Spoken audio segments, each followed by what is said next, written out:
time growth. It's basically from small discussion that we had. I just took two things actually. She is a lecture I think like a few years ago of the zero that I can experience with you. So these are really great stuff. But I thought that maybe in summer school like this, it's always nice to just drop things. So it's actually the first part you'll see is like a stroll. There's a little bit of a promenade through different ideas.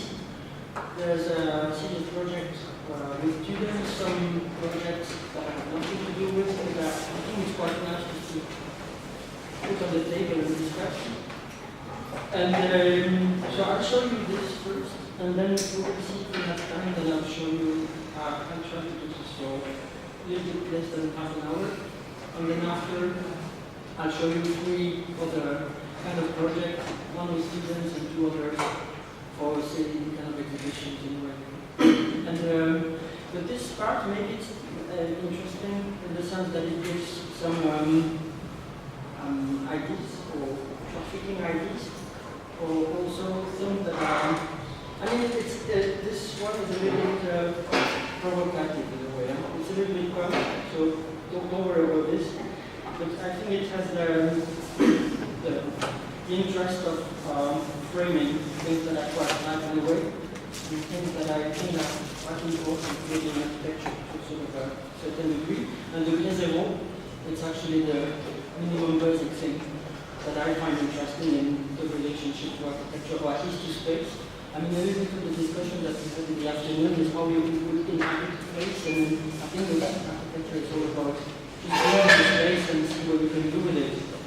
So it's actually, well, that one is not for me, but it starts with a sort of big thing. But I picked it up on a lecture by Luc Deleuze, who's a Belgian architect. And I very much his idea of architecture start at this level. I mean, basically, we have this thing, which is that big, which is 7 billion people on Earth, and we need to organize the whole thing to live together. So it's actually quite ambitious for the architecture. And it's almost kind of a cosmological relationship to the environment. And I will just show you this one, but go and have a look to the work of Luc Deleuze. It's actually quite interesting how we can inhabit the world. And on the other hand, it's this one, which I really like a lot as well, which is a work by Ettore Sottaki in 1974, which is called the metaphor. So it's like, if on the one hand, Luc Deleuze is like inhabiting the planet, like the most mathematical way. This one is more about the production of science or mythologies. Like you really have to read the title. It's called Every Morning My Fiancé Takes the Subway. So it's like the other end of architecture. It's like one of those dialectic. It's the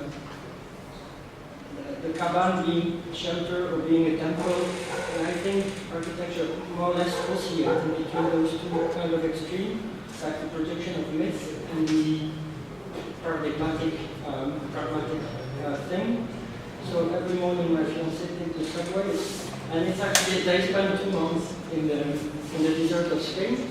And for 2 months they were producing a series of images, so kind of a bricolage and a production of a visual situation, where he also did this one, which are like very, you can see everything, yeah. So it's just like made with a central screen, so it's a very low-tech bricolage, producing the surface, which obviously relates to that other images, which was produced before. But again, I quite like this. Really low-tech bricolage, low-tech but quite whatever. Show these things. And then, yeah, maybe a little bit of provocation as well. I believe in a way that architecture somehow is in situation for the moment, in the sense that there's, when you look at the different competition, the way architecture is being produced, it's like there is a new academic thing, and it's like many architects tend to design the same thing, produce the same thing, shaping the same thing, and it's all about, almost, it's only about shapes. What I actually, and this is roughly where I'm going now, through this collection of images, I think it's more interesting like this. It's more, still the bricolage, but I think that the architecture is more this relationship to space. And we will discuss with the other students for the following week. There is this, it's all about the experience. I mean, it's a very experience-based idea of architecture. And it's as architects, the only thing we can do is try to produce the instruments and the project to understand what is the kind of environment we live in, and we have to produce it. I mean, everything is a project and everything is a construction. Keeping that in mind, I think is important. Then obviously I have this two things which are very classical, one of them by Sebastiano Sergio, who was the first theater theorist, and produced those two drawings. The one on the left is the drama, and the one on the right is the comedy. And if you actually look at this, and having in mind this idea of the production of science, space is the same thing. But it's the one producing a sort of a classical environment through repetition, while the other one is a little bit more architecture without architect, and one is connoted to drama and the other one is connoted to comedy. Which is, I mean, it does a lot of things about production of architecture, but space is exactly the same thing actually. Then you have, I mean, obviously this one, which is a fan by Cédric Libert, and again with this idea of trafficking ideas, with the more important than just solving problems. I mean, this is definitely the drawing. If this drawing was not drawn, the Centre Pompidou would never exist. I mean, it's exactly the same heritage, or the same, this idea being produced at some point that would respond to another idea and that would lead finally to something else. So it's like, I like to understand these things of architecture in trafficking ideas and trafficking stories. That one, that's a very, I mean, that's a real story. That's a friend of mine, she's an artist. And one day she just sent me this an email. We were all invited to the opening of my exhibition, blah blah blah, next week, with only this image attached, which is, it's almost like a stupid image in a way, but it has something weird as well. And I didn't know exactly what was this exhibition. So I mean, at that time we were doing competition about that project. So I just sent her as well in the email is only this images. And we started this exchanges of images where actually none of these one or this one you cannot really understand whether it's a production of an image or whether it's a work on space. So it's actually get confused, and finally I get an answer of this one. It was actually a new gallery space, which was actually a luggage. So I mean, the whole gallery space was in the luggage, and the gallery would travel the world. And she was building this sort of reproduction in the luggage, or whatever. And that's an image of the Justice Palace in Brussels, where production, I mean, it's a space, it's external, but you're internal. It's organized, but it's at the same time you have the representation of the power. All this, I mean, I think it has all to do with architecture as well. And it has all to do with architecture. Well, it's really one idea leading to the next one. And we go in from that, too strong. And that was this Hans Online, where he was giving a lecture in Paris in 2008, 2009. It was, again, Hans Online, I think it's going to be time to really discover his work, where Alice's architecture. And actually I took the opportunity of being in Paris to also meet him, and we had this discussion about like all these trafficking ideas. And at some point I was kind of young when I met him, so we had this discussion about, that picture on the left, the Rolls-Royce calendar in New York.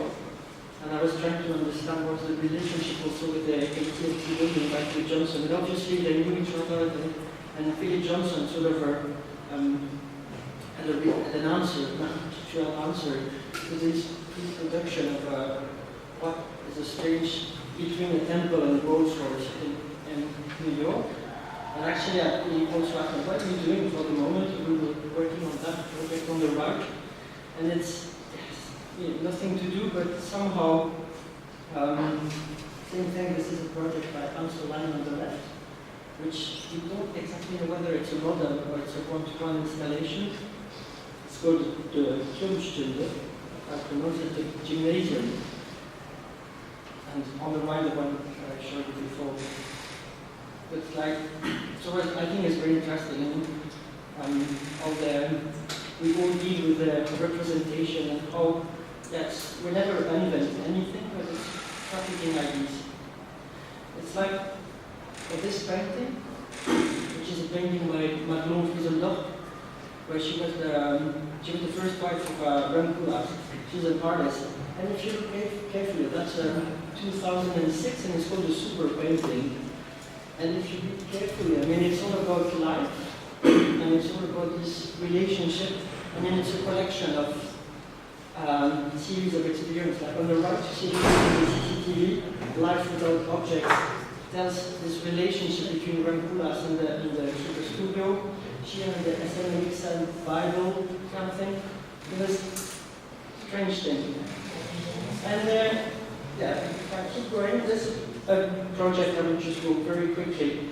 That was a project made with the students, first year student at the École Spéciale in Paris. So first year student, they just come at school, it was the first exercise they had. And I had this idea of working in Brussels and Hong Kong. We did a museum of architecture in Brussels and a tower in Hong Kong. And I mean, as a first year student, so I did design this grid of 20 by 20 by 20 meter, and attributed to each one of these students that architect to look at the work, understand motif and repetition and repetitive modus operandi. So it's quite nice so each one of these students was working not in relationship to a program, not in relationship to a site or to anything else. It was only 20 by 20 by 20, and that architect to look at the work with it. So, and obviously in first year they had no idea, so they picked up names by chance. Like one of the girls was called Kenza, and she picked up Kenzo Tango, which was just like the same name. But and then we went through this like Doris Sopsas. That one, she's looking at the Proverbs building. Like Arne Jacobsen, there is something in the work of Arne Jacobsen about the staircases. It's always these twin staircases. She did the project of staircases.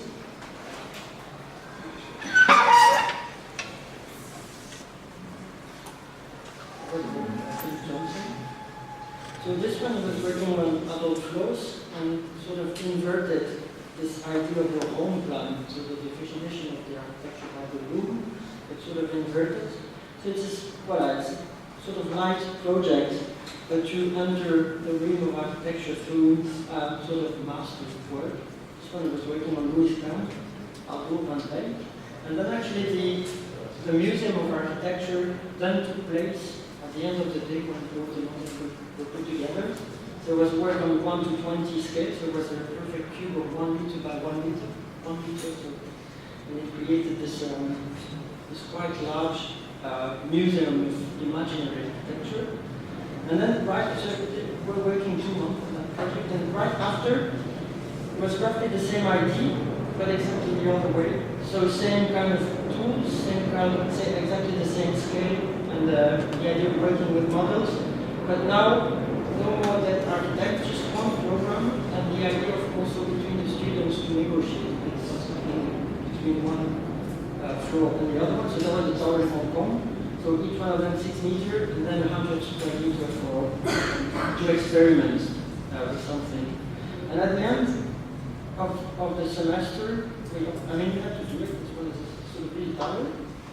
So we're piling this program on top of each other. There's this physical experience also with the students. students to begin with their studies. Is that a big document too?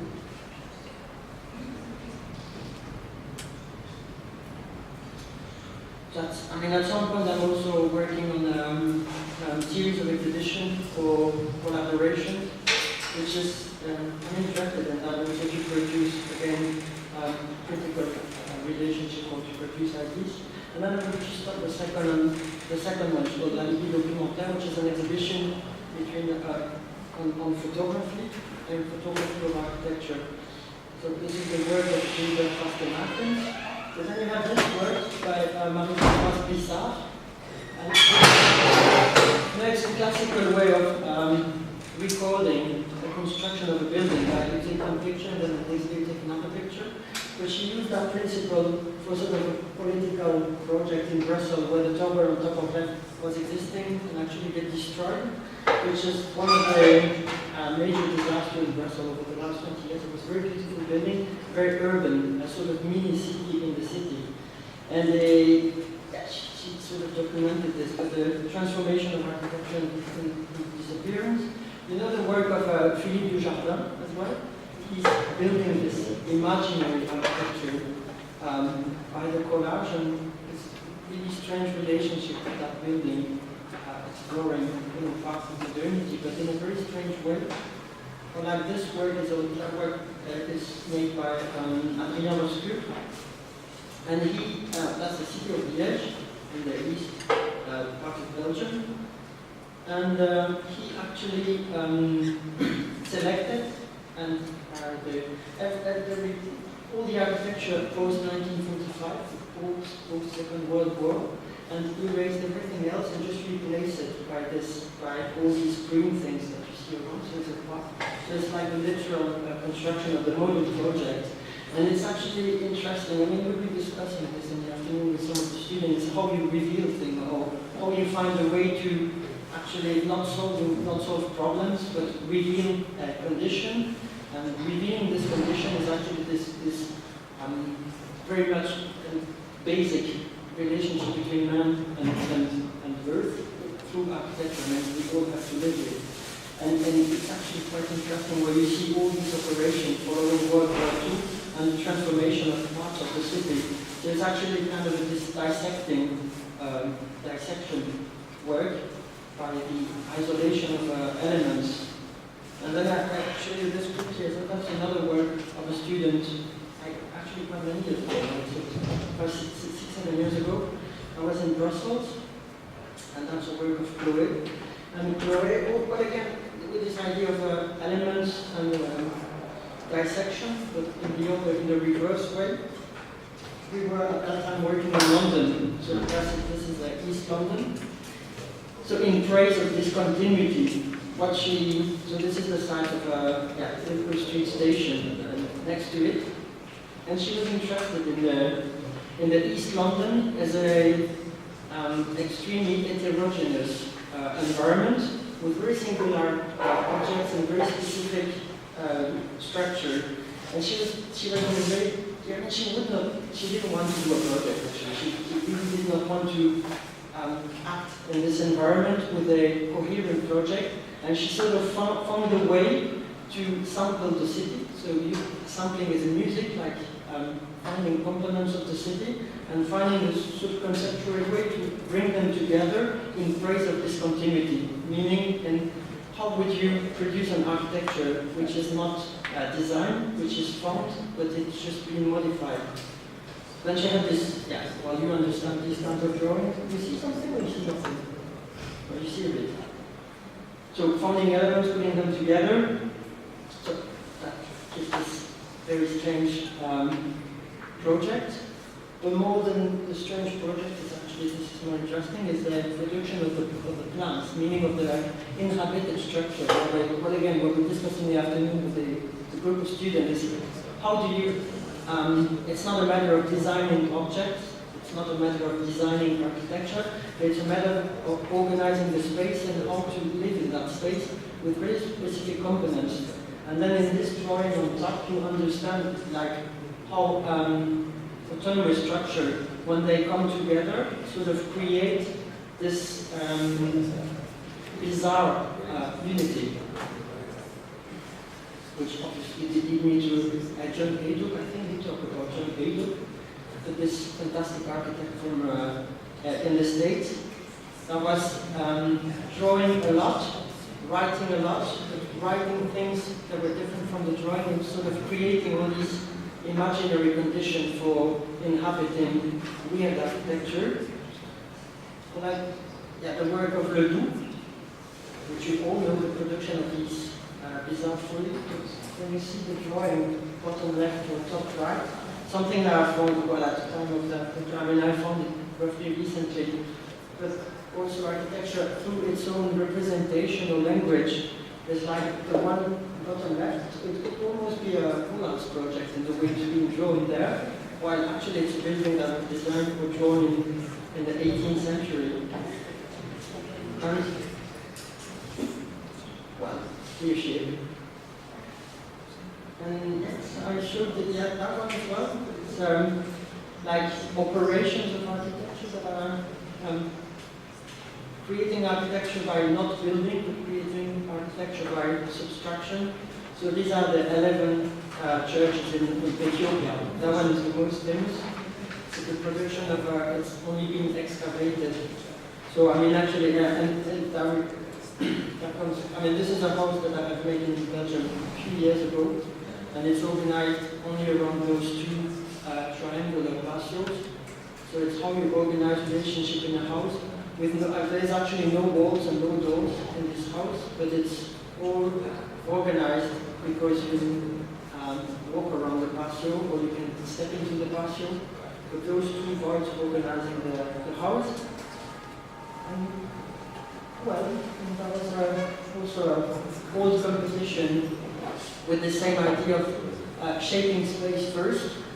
So that was for a museum in Switzerland, and all these kind of iconic shapes, from the pentagon, the octagon, the square, the triangle, were all these exhibition spaces, while everything around it was actually no design, but more like randomly, not randomly, but organized in sort of neutral way.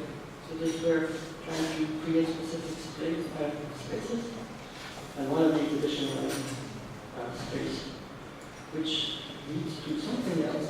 That was actually a project. It's a small intervention for one night of opera house in the open air opera in the south of France, and it was about La Traviata, so this opera about La Traviata, and which all started up with this sort of collage. Or actually, La Traviata was, at this time we were looking for a singular architectural operation that would sort of help the scenography of the theatre, but also bring one signification. So we worked with this idea of the mastaba, which obviously at the end of La Traviata she dies and everything, but the whole the mastaba was built so that at the beginning of the theater piece, it's just used as the scenery, but then it also brings to the death of the Traviata. Which, okay, I keep on going through the ideas, but which also led me to this, which is that's the work of a gay couple in Canada in the 70s called General ID. And General ID is also some weird artist, which they produced a Miss General ID. That was always represented by this mastaba. And they have been always working on that motif of the mastaba, transforming into painting, into 3D architecture, sometimes representation. But again, it's like, I'm quite fascinated. It's actually the thing that you've shown before in your website, is how things connect to each other and creating one language actually. And actually after the opera took place, so it just lasted one night, that mastaba thing, I actually found these images a few months later, which was taken by Le Corbusier and it's actually Charlotte Perriand on top of it, during one of those travels in Greece. And it's, well again, I mean, the production of mythology, the production of small symbols. Then,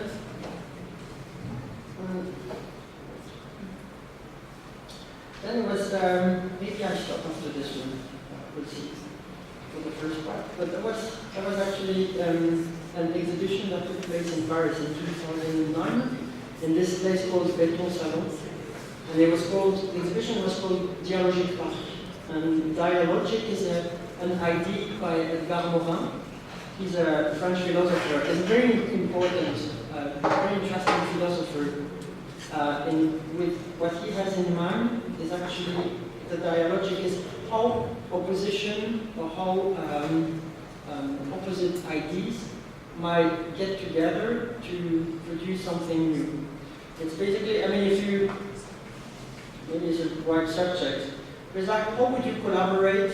How is it possible to have a collaboration that would, for both entities, keep their identity while producing something a bit different?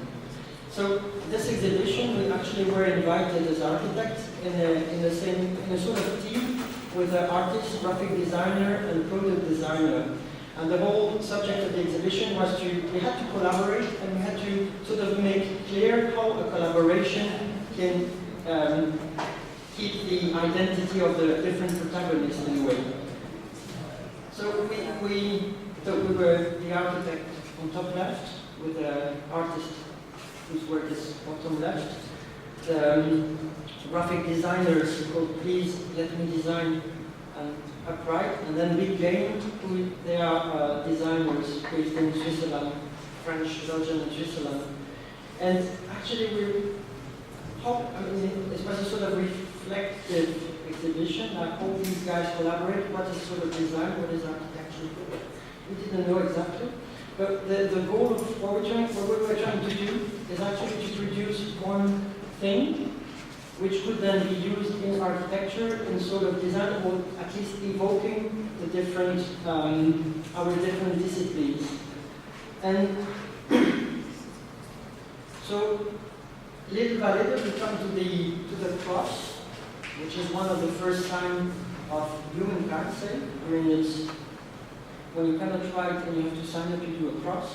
I mean, the cross is like one of the first symbols, or one of the first languages that was produced by man. And we were with this original decision of, we're going to do a cross. And it will be white, because then we don't have to choose any color, it will just be white. It was a white cross.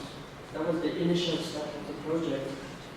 And from there on, so each one of us did a little bit of research in architecture, in graphic design, in art, and how is the motif of the cross, sort of recurrent motif, where it goes from the organization of the house, the Casa Rotonda, Palladio. We find it in the organization of the Humanus. You know, how is the cross of Nice, of course?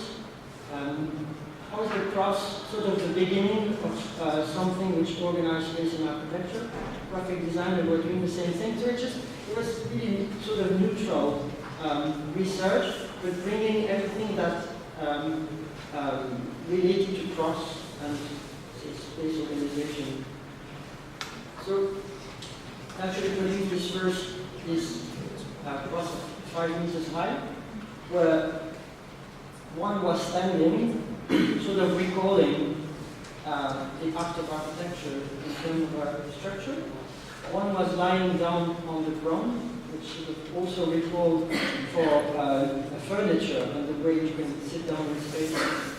And while the third one was at the very entrance, being the sign of that exhibition. And the fourth one, we put it in the city, like 200 meters from the original gallery, to also then use this signage in different sort of positions, that recalls for the city, I mean, it's just the city. But actually, at the end of the day, what we were interested is actually not the production of the sign itself, not the production of the architecture itself, but more with the same thing, the degree of performance, performativity that architecture detects. Furniture you can sit down, the other one is signage, and the third and the fourth one is in the city.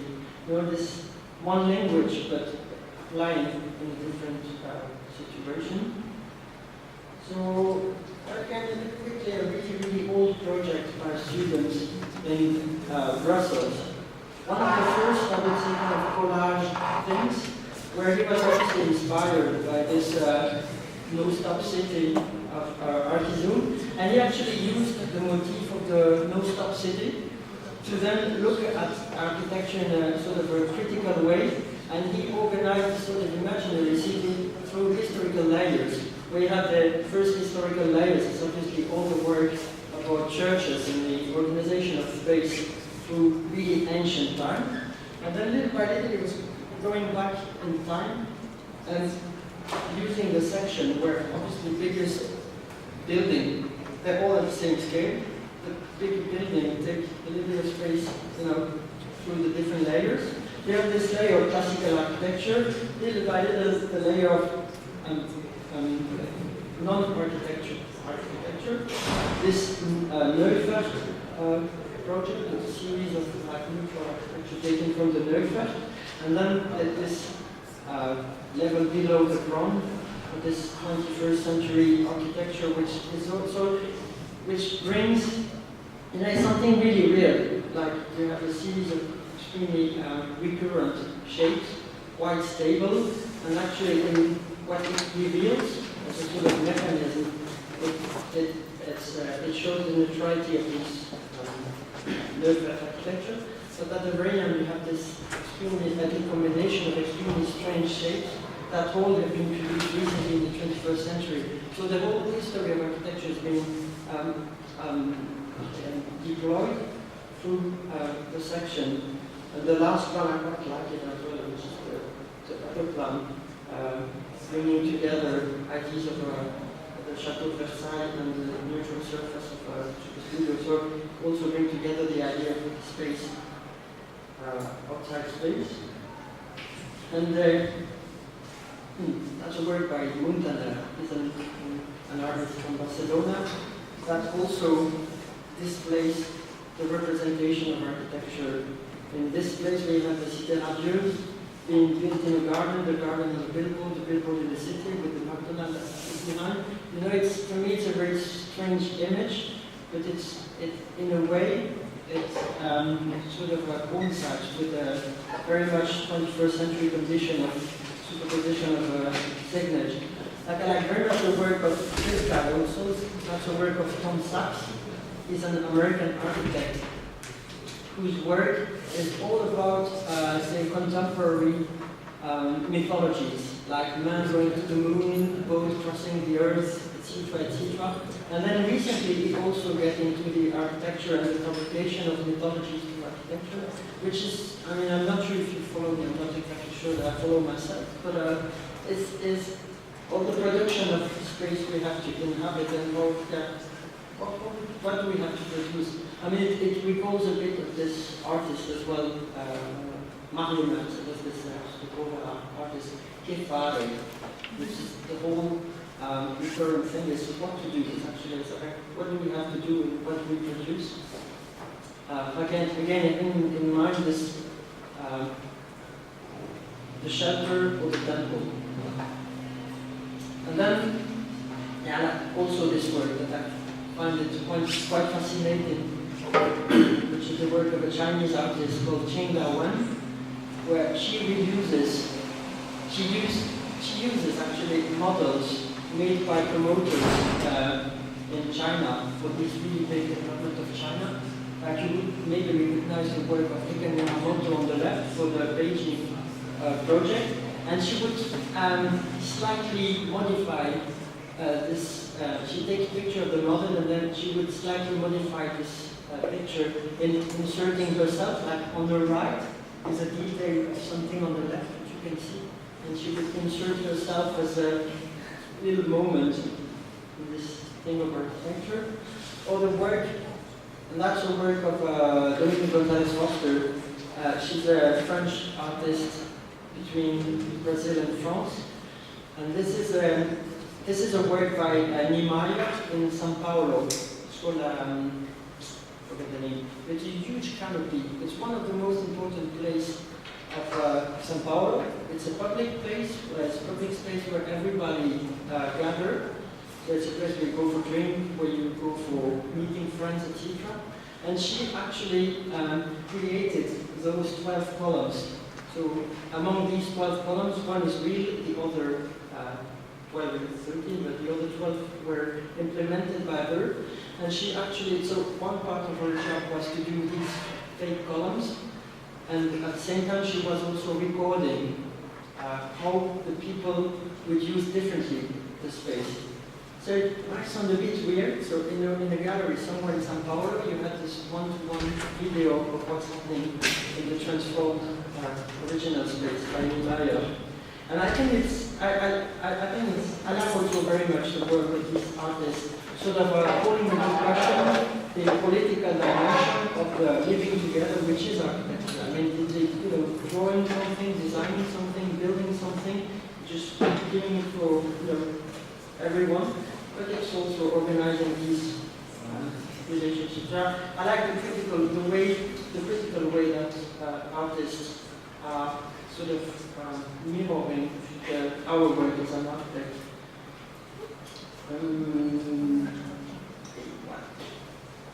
There was also a work by a student. Also, one of these work related to that architect, like she was working with Melnikov.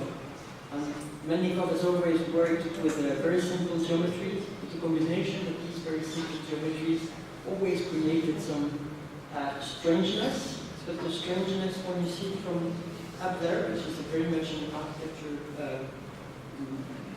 position of the plan, but it's always interesting also to see what it produces as a kind of space inside. And even, I like very much this work as well, because she was also a young student, so she didn't know exactly how to do the 3D model. So that even the model is a little bit trashy. It's not really clear, but it also recalls, in a way, all this work of Melnikov, who was building things in the 20s in Russia in a very bizarre physical way. Yeah, with pictures from Shanghai, and all related to the condition of our. One of the biggest void I have seen in my life. It's a 33 stories void, from the 55 to the 88 in Jinmao Tower in Shanghai. This work, you probably know as well the work of Rachel Whitehead, where she gives shape to space. Also one of the issues that we have in mind in architects. As architects? Okay. And maybe I just show you this very last project, and then I will go with the second part, if you like. So that was a competition made many years ago for a temporary pavilion related to this is a cultural center in Heerlen, in Holland, made by Joseph Beuys, who is an extremely well-known architect, a very brilliant architect. That was the first supermarket in Holland, in the Netherlands, being transformed into a cultural center, and the cultural center launched this competition for a temporary structure that could, be displaced.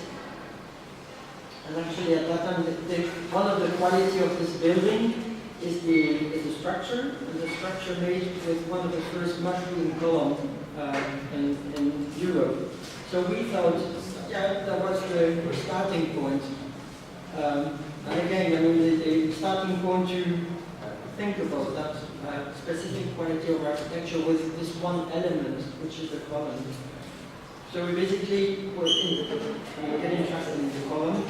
So the whole, maybe you see it in the second part. I show you another project with the series of columns. With the column, there's one fundamental element of architecture, has its own history. And basically, the proposal that we gave to the competition was to design one column, which was this 2.50 m basis column from 8 meters height. And if I remember well, 86. It's a long project made a long time ago. So only one column being designed, but built 36 times, and obviously with 36 columns you can arrange space in a very different way, through longitudinal space to around the courtyard, quite compact in a Z shape, and that's it. I mean, the column is only the only elements to actually explore sort of spatial dimension.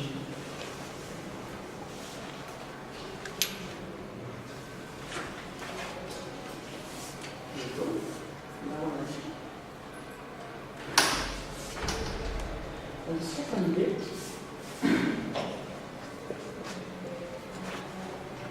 so the second one, this is a more kind of recent project of research.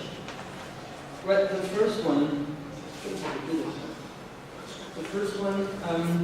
that was an exhibition, a contribution to an exhibition made with some of the students in Versailles, where 6 months ago with this exhibition in Palais d'Iéna, which is it's a building that has been made by Auguste Perret. So it was an exhibition about the work of Perret. I mean, there's a historical work of Perret, curated by Joseph Abraham for the historical part of it, and Grant Poulas and Bohemé for sort of more, what do we do with this heritage? And actually Poulas invited three to look at a sort of prospective heritage of what can we learn now from Auguste Perret, which is I think a very interesting question. For example, yeah, I'll come to it later, but so one photograph was invited to contribute to the exhibition. Louise Lemoine and Ila Beca, who are doing videos on buildings, were invited, and I was the third invited person as a pedagogue, so with the idea of creating a research with the students. So this is a view from the exhibition at the Palais d'Iéna. So it's a collection of 8 models, but I will explain that more a little bit in detail. With atelier, and the atelier actually we call it un vaste appui à toutes fins utiles, which is in English we translate it as a vast shelter for all useful purpose for the regime. So it's a sentence that Auguste Perret said about the Palais d'Iéna during its construction in 1930s, where let's build a building, a vast shelter for all useful purpose. Tomorrow, I mean, it was programmed as a museum. Tomorrow we will expose things, but maybe after we will do something else with the building. And it's actually, I mean, for me it's a very important thing, a very important idea in architecture. It's like the programmatic and determination as a method for project. And actually now still this building is called and is known as the Palais d'Iéna. It doesn't mean anything about its function. I mean, it's palais, meaning it's named after the typology of the building itself. So we actually use this idea of a vast shelter for all useful purpose to explore the dimension, sort of a theoretical, critical dimension of architecture. And actually the first thing we did with the students was 2 weeks work on about 100 projects. I mean, we lost 4 on the way, whatever. It was 100 projects that we had the students to redraw all of them. So we with Thomas Renaud, we actually selected 100 projects, gave them to the students, no redraw, just redraw everything. Some of these projects are built, some of these projects are not built, some are only paper, some were destroyed, some are unknown, small, big, whatever. But they all of them have in common the idea that and this is what was the goal in redrawing the project with the students, is actually, it's all about inhabited structure. It doesn't tell anything about the program, it doesn't tell anything about how, what you have to do in that space, but rather what you could do in that space. So we had this 100 projects being redrawn. I'll just go very quickly because we were looking before at on your screen. This is a plan of the elephant. I mean, it's an elephant plan, whatever. And I think it's just nice to look at these drawings. Almost what the drawing. I mean, like a project from Anna Olson.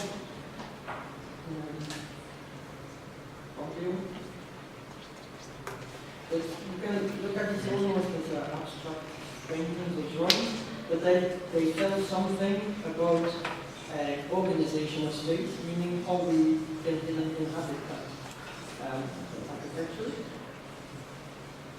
So I'll go in very quickly. The Ghost project. Windows. Like this is the project I was telling you this afternoon. 306 columns as a structure, but also organizing the space in a very specific way, very strange way. This Ishigami project in Tokyo. Like this is the lodge in London. I mean, we all have in mind the representation of the lodge, you know, this high-tech thing, but I guess no one knows exactly the plan. So the plan is really open space plan with every useful thing, like the staircases, the circulation, the water. I mean, that was made after the war. But it's like extremely interesting plan, I think. Like one of those Sejima projects. The Goldberg Tower in Chicago, project by Cédric Libert, that one by Orley. That's the birdcage by Cédric Libert. So for me, all these drawings, they tell something about architecture in terms of, well, yeah, organizing space, dividing space.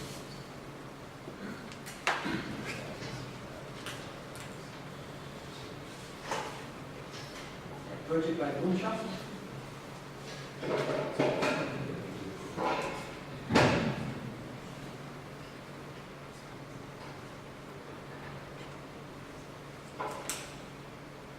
Traditional shelters in Tunisia. These projects are 2,000 years ago. It was exactly the same thing. That's the plan of the mosque in Isfahan in Greece, you know, with this repetition of many different spaces, small spaces.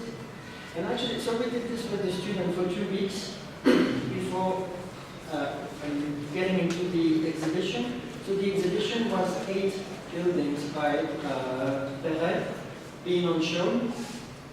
And these 8 buildings are the following. And with this idea of the all useful purpose, shelter for all useful purpose, we actually looked at the work of Auguste Perret, which is a work where the repertoire of architecture chosen by Perret is actually quite limited in a way. It's always a matter of columns, it's always a matter of cupola, it's always a matter of the inclusion of one space into another. So we actually bring the students into the 8 keywords to depict the work of Auguste Perret. So always a matter of columns, always a matter of cupola. And we actually try to dissect these 8 elements of Perret, sort of and projecting 8 projects in only in using singular elements to create projects. Research on these series of work. So that's one project which reflects the idea of the home, the room, how architecture is defined by this room. So these students, they explored like almost the scale of the body or the scale of musical bodies to create rooms. Or like that one is related to the theater of the Champs-Élysées by Perret, which is a very rigid grid structure inside which is a Boolean operation for the theater itself. That one recalls for the idea of the cabinet. I mean, it's very precise and precious space. The idea of the portico. The idea also of the element of the vault. The column. The column is one fundamental element in architecture. The idea of the mot de nature, it's a very French thing. There's like the expression on the facade of the construction and modularity. The inclusion is how one space is inserted into another one, to a third one, to a fourth one, which they literally did it with from the triangle to the square, to the pentagon, hexagon, etc. It's like inclusion of space into one another. And actually these are the sort of resulting drawings of these series of projects. And again, I mean, if I were going to have the discussion with the students, things we discussed in this afternoon, in terms of unprogrammatic decision, it's more about building a space, and then after building the space, see how you can occupy it in a way. So if you look at these drawings, they somehow have no precise programmatic definition. The more they provide space to be occupied in a certain way or in another way, and it's, I think the greatest quality of architecture is exactly that kind of attitude, where at first it's about defining it, these places and spaces, and then how we can use them.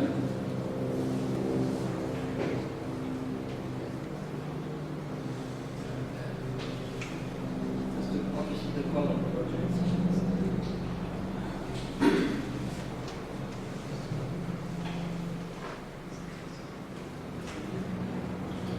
And another series of views of that exhibition. I mean, at the end, for the contribution to the exhibition was the production of these really large format 80 models. And that exhibition will actually be shown very soon in England, in London, in a couple of months. So it's like, I kind of like, with this project, I like very much the idea of exploring the nature of architecture through its own almost structural components. And I'll show you very quickly maybe I finish after that one. But that was a project implemented in Hong Kong. So it's all, I mean, this is a view in Hong Kong. And it actually started with this is a print screen of my phone, where,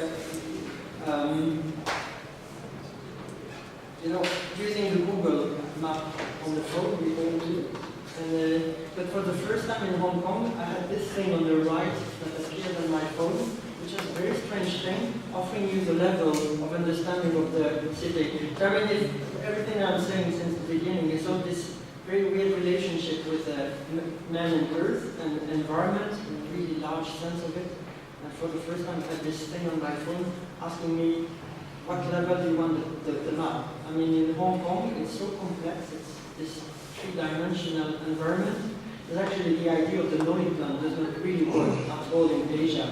I mean, it's more about connection, it's more about structure and infrastructure, but the idea of what is a public space being outside and private space inside within the building is one kind of idea that really does not apply to Hong Kong at all. And that work in Hong Kong was a series of intervention in the city, like 5 interventions, 6 in the beginning, 5 at the end. So Hong Kong is also constituted of very specific kind of environment. And we received like those 6 projects. One was on top of a tower, one was in the street, the other one in the back alley, the third one in the garden. And we had to, so it was related to a series of events, exhibitions that would take place. And we actually were interested, well again, some of these ideas we had, some of the session we had this afternoon, is how to find an architectural component, one architectural component that we could use on different sites to actually reveal all these differences within the site. So we almost like in the literal sense of the brochure, we looked at these 6 sets that we have been given, and we had in mind to work with the idea of a sort of neutral environment that could be used in many ways, and that actually could really fill the city. I mean, entirely filling in the substract of the city. And we were almost like literally constructing arches or brochures.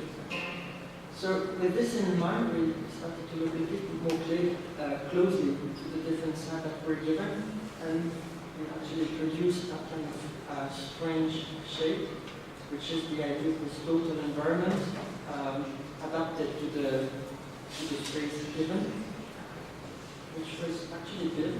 And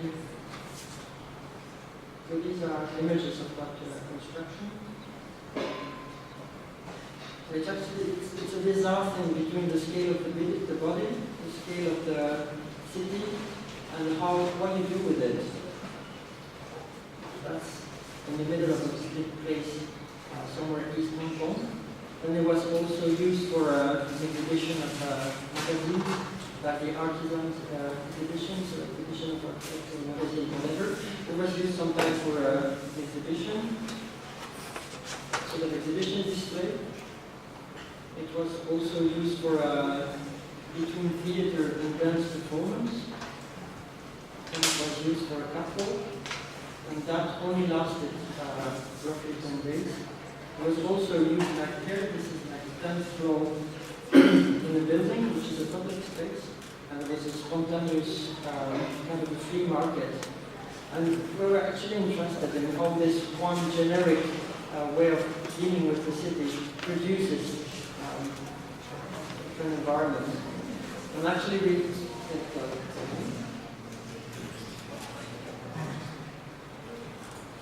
and in the same way, so there's a collaboration with different architects also from Paris. And in the same way, we had this workshop with the students of the School of Architecture, sort of extending the same exercise. Stop after. Yeah, stop.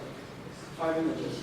So we extended the same this exercise with students of architecture in asking them to construct a small cardboard, 1 meter high, which we displayed that we were working in the city, putting the thing in and photographing, which is obviously you don't have to look at the white thing, but it's more like the repetition of an element reveal sort of urban context of Hong Kong. And I think I will stop it here. That was really good. Thank you.